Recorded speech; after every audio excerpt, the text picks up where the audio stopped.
Howdy folks, William here. If you ever wanted to know how to fix these really cheap 20-inch push mower wheels where the head of the bolt there, let's see if I can get it to focus, the head of the bolt there digs into the plastic itself and it never seems to tighten up, you need to get on down to Harbor Freight and pick up the multi-washer pack. It's a 60, what is it? What's this one? The 54-piece washer and seal assortment by Storehouse.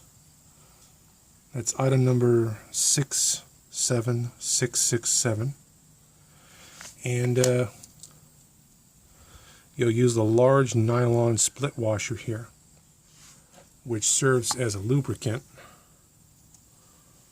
for the bolt head, which otherwise cuts into the plastic, binds, and loosens the wheel when you're mowing your lawn. Don't go thinking you can put like metal washers in here because it'll just distort the plastic more and bind again. After you got this installed, this goes inside, this flare washer. After you got it installed, you can spray some WD-40 or spray oil to make this super slick, and it'll be tight and it'll roll. But when you put the threads back in, you want to put some blue thread locker on there. Alright? See that? Blue thread locker. And you'll be all set. The factory setting is the center hole here. You can put it lower if you want the deck higher or vice versa. But I'm just going to put it back where it was.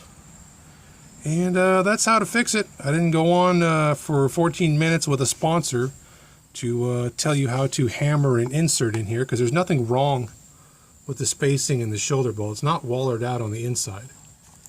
It just needs a little bit of lubrication, something to keep it hovering.